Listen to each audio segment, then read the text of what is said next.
Tell us what you think. In person, over the phone, online. Watch and hear yourself on TV. You tell us, we air it. This is The Local Live. Hey there, Larchmont and Mamaroneck. It's Thursday, 7:30 in the evening, and it's time for The Local Live. I'm Kat Galliano. We've got the news on what's happening in your local communities, and here are some highlights of what's to come in this evening's program. Love classic cars? Well, you're in luck. The Kiwanis Classic Car Show is set for this Sunday at Harbor Island. Stay tuned because we have the Kiwanis Club members, Jack Saraceno and Jim LiVecchi, with us tonight in our live roundtable. Whales spotted in Larchmont. More on that coming up. And our LMC-TV Play of the Week is back. What's popular on the internet this week? Christian Sokole has you covered. And our Pet of the Week is in need of a forever home. Help us find this pup a loving family.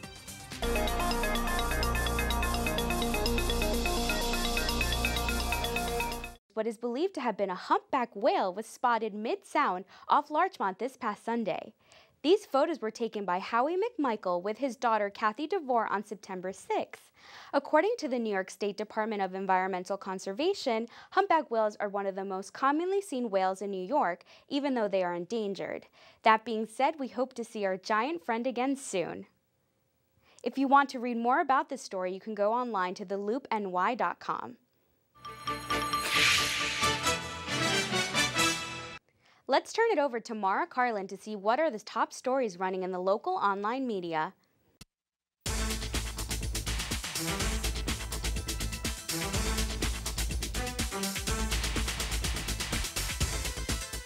Mark your calendar, Larchmonters. September 26th is the 125th anniversary of the Village of Larchmont, and it's hosted by the Chamber of Commerce. The Quasquicentennial celebration, and I think that is what it's called, begins with an interfaith service at St. Augustine's Church before moving on to a coffee house in the church cafeteria. Then it's Circus Minimus, a one-man circus by Kevin O'Keefe. There will be fun and activities all over the village, and the day ends with an evening cocktail party and finally dinner and dance at the Larchmont Shore Club.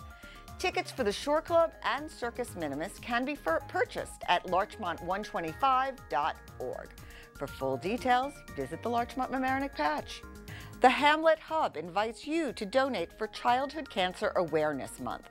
To help stop this disease, please visit the websites for St. Jude Children's Research Hospital, Children's Cancer Research Fund, Cure Search for Children's Cancer, and Locks of Love. If you frequently watch The Local Live, then you remember we spoke about the sudden roof collapse at the Larchmont restaurant Tequila Sunrise. Well, the Loop NY has released some good news that co-owner Melissa Perez expects to be open for business again next week. Melissa also expressed that anything lost in the collapse is replaceable, and she's so grateful that no one was hurt and that emergency responders and neighbors were so helpful and great that entire day. The Loop NY has the full details. Love Larchmont, a recently formed nonprofit, wants to revive the Larchmont business area. The committee is currently having a fundraiser, selling magnets at various local stores to raise money to help beautify Palmer Avenue. For more information, you can contact the group at larchmont10538@gmail.com. You can find the entire article at theloopny.com. And that's what's in the media this week. I'm Maura Carlin.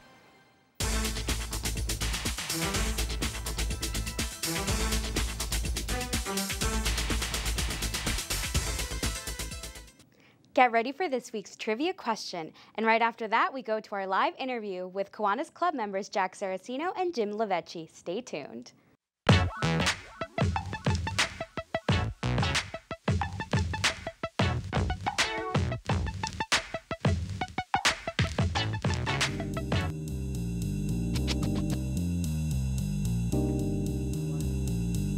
It's a classic car show, that is. This Sunday, September 13th, the Kiwanis Club of Mamaroneck, Harrison and Rye holds its 42nd annual car show and flea market fundraiser. I have here tonight Kiwanian Jack Saraceno and Jim LiVecchi, who's the event coordinator of Shift Masters of Westchester Car Club. along with some information on some special cars that you might get to see. Thank you, gentlemen, for joining us. Jack, Thank you for having us. tell us a little, just give us a preview about the show and where it is and what happens this Sunday. It's the 42nd annual car show that's going to be held in the harbor. It's at the corner of Boston Post Road and Mamaroneck Avenue. And it's going to be held on the baseball field. We normally have about 300 cars, and we have some vendors. We have about 20 to 25 vendors who will be selling automobile products, waxes. There's a gentleman who sells collector plates and various things that are for the collector hobby for car enthusiasts. Okay. Okay, and let me just explain a little bit about Kiwanis. That would be great. Kiwanis is, this is the single major fundraiser for our Kiwanis group here in Mamaroneck. The club donates proceeds to help children, local organizations, service groups. We give scholarships. We provide food for Thanksgiving for some families that are underprivileged. We provide gifts for their children for Christmas, and we try to bring back into the community all the money that we receive for the show. So these things go back into the community. It's a fundraiser, and all the money goes back into the community. It only costs $20 per car that's entered into the event, and that allows the driver of the car and one participant for the $20 to come in. And all the people that would like to come in as spectators to see the show, it's $10, but it all goes to a very, very good cause. And what are the hours of the show? The show will start at about 11 o'clock. The cars will get there starting about 9. The show is open to the public from about 11 o'clock, and it'll go until about 4 or 5 o'clock in the afternoon. We try to start giving out the trophies at 3, but normally we run a little late usually, so they're starting about 3:30 to give out the trophies. Now, are there different categories? We have a vast variety of cars. As I was just discussing with Jim before the show started, we started off as a very classic car show with brass cars and real antique cars, but it's evolved into such a show that has many, many different venues for cars. We have modern cars. We had a Camaro club last year that had all late model Camaros. We have cars from the 20s, 30s, 40s, 50s, 60s, 70s, 80s, all the way up. Now, Jim, are you going to be judging the show? Yeah, we'll be giving Jack a hand judging the cars in the show. And what categories? Like, is there a separate category, let's say, for Camaros, or a separate category by decade? How is it? When you have the Camaro Club, they're usually what we call modern muscle. They're the newer cars. People with the older Camaros, we basically fit them into a category of the older Mustangs, the older American muscle. And these are cars that are restored, or what they call resto mods, where they were the original cars brought up to date to today's standards. You have a lot of proud owners out there. You know, the cars people can come to see at the show. Everyone has a favorite car. And at this show, it's such a well-rounded show as far as the collection of automobiles. There's something for everybody to see, whether it's a fire engine or a brand new Corvette. Well, one of the things I've always wanted to know about these old cars, because you see them driving periodically on the streets. You'll see one, and everyone will stop and turn and look. People really drive them to the show? Yes. It's hard to believe. Yes, they do. Are they safe? They're not as safe as modern cars. Exactly, exactly. But they're big, heavy vehicles with full chassis. So they are safe in that respect, but they don't have airbags or the safety equipment that the modern cars have today. The people who own them, are they generally the people who have restored them with their own hands? Sometimes. You get a lot of the proud owners of some of these cars that have done the work themselves, from the barn find and have restored them, to people who have just wanted this type of car when they were teenagers and they could never afford that particular car. Now that they became successful in life, many of them, and they need a new hobby. They'll go out and they'll buy a car already restored of a very high caliber car that's been done right, which usually is less expensive to do than if you built it for yourself from the ground up. Is that right? Yeah, it's more profitable to the person that plans on buying a car, let's say a '67 Mustang Fastback, a bullet type car, okay? Someone might have loved that car in the movie, and they want that car. They find it. It's easier to purchase it today in great shape or restored than it would to restore it themselves. Do people who are into this, do they usually own more than one? Some do, some do. I have a 1935 Chevy, a 1981 Corvette, and a 1987 Camaro. Some people do. And then some people just put their heart and soul into that one car. And especially if they restored it, you know, it could be a 4, 5, or 10-year project. And they're finished. And they'll bring it to Harbor Island. And they'll be a proud papa of that car. And is it really, they just like people looking at it, or are people really trying to win? Most people try to come to the show for a trophy. They want do. to win. Most people do. I know we disappointed you tonight. You were expecting to see a couple of classic cars. I'm embracing the fact that it's raining right now because I hope it doesn't rain on Sunday, because we will be very hurt if we're going to have this show put off until next Sunday. But the show is scheduled for this Sunday. I would like to send a shout out to the 2 gentlemen who were supposed to bring their cars. My friend Mike Tanny was going to bring his Ferrari, and Joe Pugia was going to bring his Ford. Unfortunately, because of the weather, Jimmy was going to bring his 35 Chevy as well, and you would have been able to interview us all. I was so looking forward to that. And I really am sorry. But again, as I said, it's better that it rains tonight than on Sunday. Absolutely. Now, we were speaking about, I think, hardware or trophies. I noticed you did bring some things in. This is the trophy for the first place prize in our car show. We'll be giving out 50 of these trophies. And what are these for? I can't quite see it. And these are the trophies for the trophy winners. We don't really give we don't have classes, but what we do is the 50 best cars in the show will receive these trophies. And then we're going to give a couple of trophies to certain clubs. I'd like to give a shout out to a couple of clubs that can support our show. Jimmy, who's the event coordinator for the Shift Masters, we really appreciate their help. They're going to be participating in our show. We're also going to have the Rockin' Rods. They're going to have a certain section, and we're going to allow them to give a trophy to their group, as well as the Shift Masters. We want to thank the Latin Cruisers. We want to thank Moonlight Cruisers, because they're going to have a couple of shows coming up. And all these groups, we're all friends. We all participate in each other's shows. Jimmy put on 5 shows this year, and at the end of our show, I'll mention all the shows that are coming up for the rest of the couple of weeks that are coming the next Sundays. Okay, well, we actually have a couple of questions, and I'll ask it of both of you. What's your favorite car and why? I know what mine is. Mine also, probably the very first car I ever owned at 13 was a Corvette. Is that right? I've had quite a few. Are any of them still around? Yeah, but other people own them. Okay. I put myself through Iona, buying and selling Corvettes.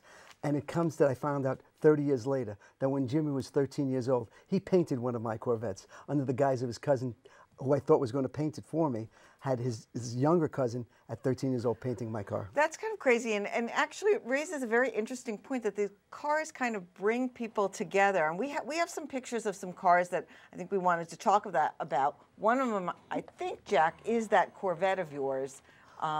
My friend owned this Corvette, and he sold it about... We're not looking at a Corvette. This Corvette that we're looking at right now was owned by my friend John from Mount Vernon. He owned that car about 40 years ago. He sold the car 40 years ago, and he was at a car show last year. As he's walking through the car show, he sees the car, and he says, boy, that looks like the car that I owned a long time ago. He picked up the hood, and he looked under the hood, and he saw a crack in the fender. And he says, this is my car. So he took his business card, and he put it on the dashboard. I subsequently met the owner of that car because they never talked to each other. And I said to him, this was my friend's old car. He says, I know. He says, he left his business card on my dashboard. And when I read the business card, it was the same name that was on the back of the registration, because he bought the car from his uncle who had never registered it. That car sat in the garage for 40 years.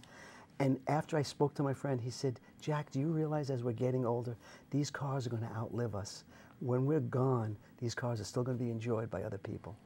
And that's, every car has a story, and I said, that's this car's story. Definitely does. Well, the story about the two of you having that connection was crazy also. Jimmy came up to me one day, and he said, who drives a brown Corvette with Chevy hubcaps? And I said, how does someone know about this from 35 years ago?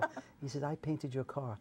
I was flabbergasted, and we've become close friends ever since then. Exactly. You know, the car club scene, the automotive scene in general, has a certain camaraderie amongst people. It's a common denominator.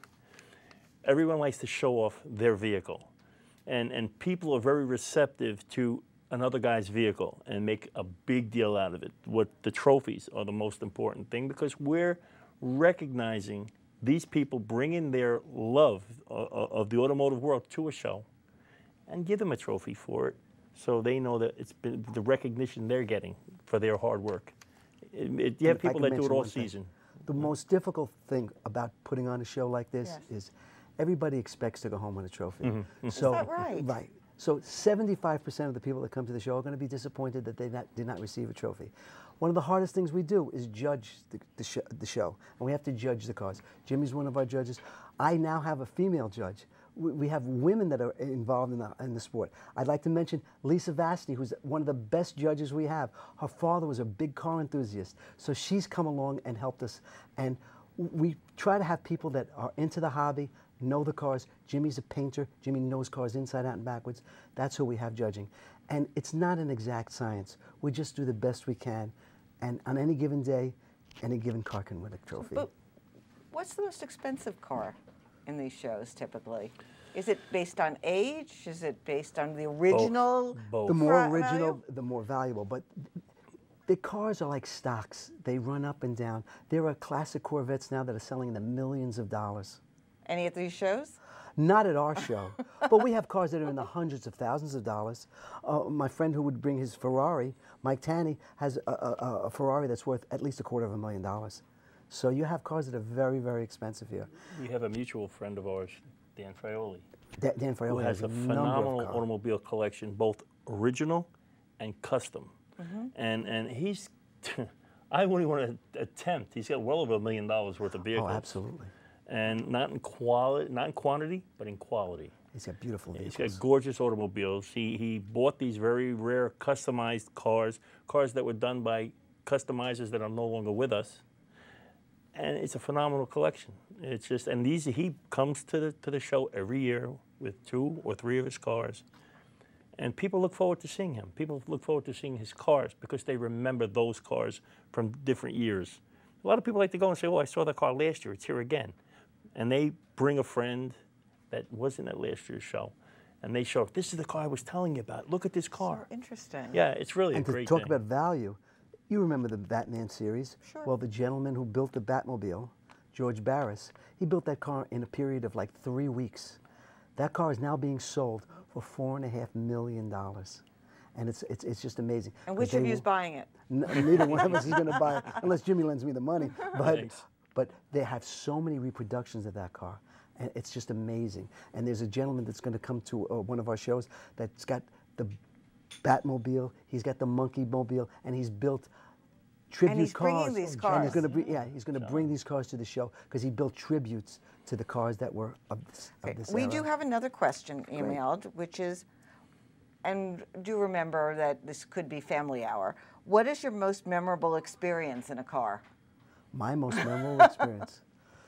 Well, I'm going to date myself and I'm maybe say some trouble, but when I was young, what you see in American Graffiti was my life growing up in the Bronx. We would stay at the White Castle on Allerton Avenue, come up to Westchester and see the rich kids that were in Mamaroneck at the McDonald's there, and drag racing on the Hudson You River really Park. did? Oh, street racing was a big thing. It was a big thing. It was a lot of fun. And for a special event, we would go out to Brooklyn to the connecting highways and big money races, big money races. The greatest race that I ever had is I raced my Corvette against a motorcycle that I never thought, my foot was trembling on the clutch as I was letting the clutch out. Thank God he blew his clutch at the line and I beat him, but that was the most memorable event that I have ever experienced, and it was for a lot of money that night. And you, Jim? When I was 16, I had a very fast Chevelle. I used to go to the Bronx and A what? A Chevelle, 1965 Chevelle. I used to go to the Bronx and take their money drag racing. Exactly. We don't, So drag racing was really a big it thing. was a big sport. Yeah. As I got older, I got smarter, and I realized I should always have a police officer with me. So in the event there was a problem, that shield came out, and we got out of trouble. But a lot of police officers are into the sport of drag racing and automobiles. Jim's very good friend is a police officer in Mount Vernon who's a car fanatic. Robbie DeLitta, he's our vice president of the Shift Masters. He's got a beautiful 1957 Chevy. It's a 4-door, but with no door handles, it looks like a 2-door. And he loads his kids up in it, does all the different shows. He'll be at Harbor Island with his 57 Chevy, and people like the car, not because I did all the graphics on it and everything, but it's just a beautiful car. And he's a fanatic with his car, and he's a car nut. He always has been. He's had a nice assortment of cars through the years. And he's got a little miniature car for his son, and his son drives around in the little miniature car that Jim painted for him. 1959 Corvette go-kart, yeah. And it's got a beautiful paint job on it and a little gas motor that runs it around. Are there any cars, perhaps new ones to your show, that you're expecting this year that you're really excited to see? Somebody's got to break a new Z06. Yeah, well, you have we'll to see. tell me what that is. This is a special Corvette. Okay. We have a friend that there's a group of gentlemen that are from Yonkers that they all have late model Corvettes, and one of the fellows who was the former inspector over in Yonkers, a building inspector, just bought a brand new Z06 Corvette, and we'll see it at the show this year because he didn't have it last year. Surprise with you is, now you know, is Charlie and Mike got rid of their older Z06s. They just picked up Tuesday at the Corvette Museum in Bowling Green, Kentucky, their two brand new 2016 Z06s. And they will be at Harbor Island on Sunday. And that's a special delivery that you go to where the cars are being built, and you actually give birth to the car. You're the first one to turn the key and drive it off, It's fantastic. off the line. It's absolutely fantastic. Now, if I go to this show, do I get to sit in any of these cars? Drive them, maybe? It depends on the owner of the car. Someone like Jim, who's a gentleman, he's allowed my nephew, he's allowed other children to sit in his car. A lot of people will not even allow you to go near the car. They won't allow you to breathe on the car. It depends on the owner of the car, and everyone is different. Okay. Well, we are actually, believe it or not, already running out of time because that's how quickly it goes. Tell us again where we go and the details so we don't miss it. This Sunday at the Harbor in Mamaroneck, the car show will start at about 10 o'clock till 5 o'clock. I'd like to give a shout out to a number of other car shows that are coming up. We have a car show this Saturday in Pound Ridge. Auto King Bob Sandowski is going to put that show on. On the 20th of September, we have a big car show at Orchard Beach. Both Jimmy and I are going to be judges at that show. That's going to have 2,000 cars and 1,000 motorcycles. It's a tremendous show. Wow. 10,000 people come to that show. On October 4th, there are two shows. There's one in State Line at Westchester Burgers, and there's one with Moonlight Cruises at Empire City in Yonkers. On October 11th, Rockin' Rods is having a car show at JFK Marina, and October 18th, Moonlight Cruises at Ursuline High School. Okay. Just want to give a shout out to my wife and thanking her for allowing me to spend all this time with all these car shows. She's an angel. Thank you, Dorothy. So that's this Sunday, September 13th, at Harbor Island Park in Mamaroneck, 10 to 5? 10 to 5. Okay. I also, before we forget, I need to give a shout out to Robert and Evelyn Wells, who I understand are tuning in tonight from Scarsdale.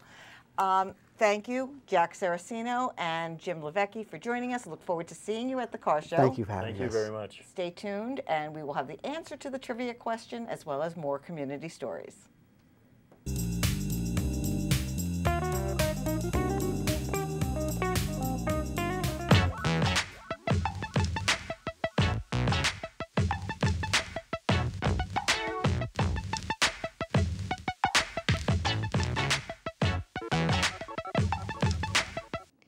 This week in sports, the Mamaroneck football team kicked off their season with a tough loss to Mahopac.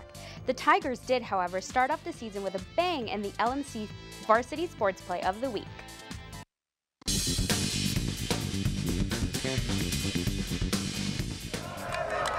With number 32. Onside! Onside kick and recovered! And the Tigers recover the ball to start the season. They did an onside kick.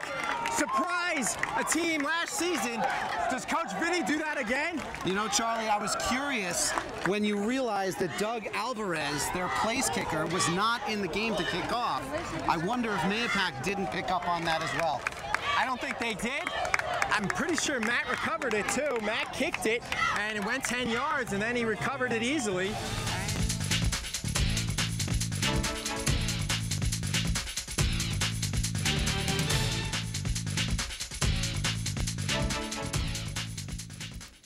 Now let's see what's poppin' online. Without further ado, here is the grid.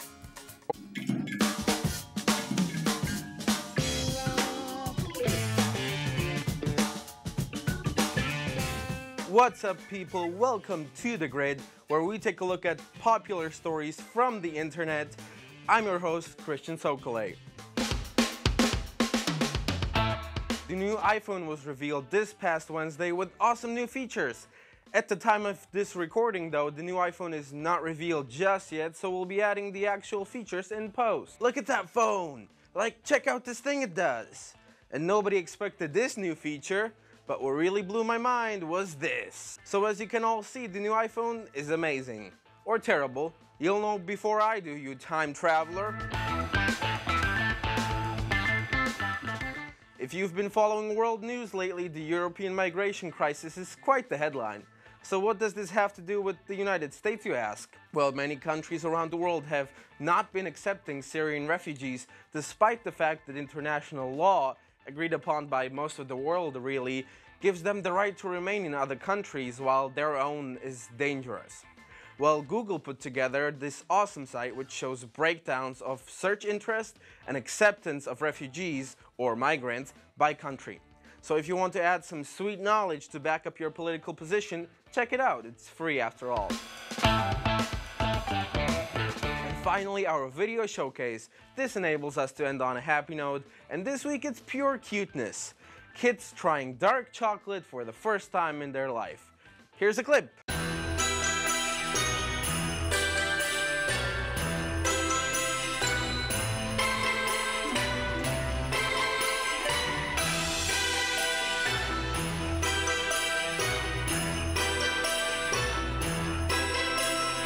First lemons, now dark chocolate, eventually kids will just look like this all day. Guys, that was the grid for this week. Thank you for watching, and I'll see you next time. I'm your host, Christian Sokolay, and let's head back to the local live.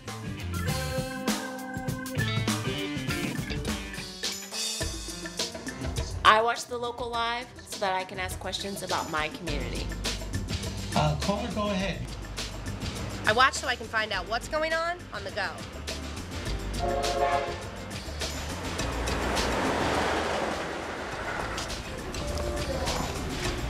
Because I catch up at any time, from anywhere, and see any show. Shh!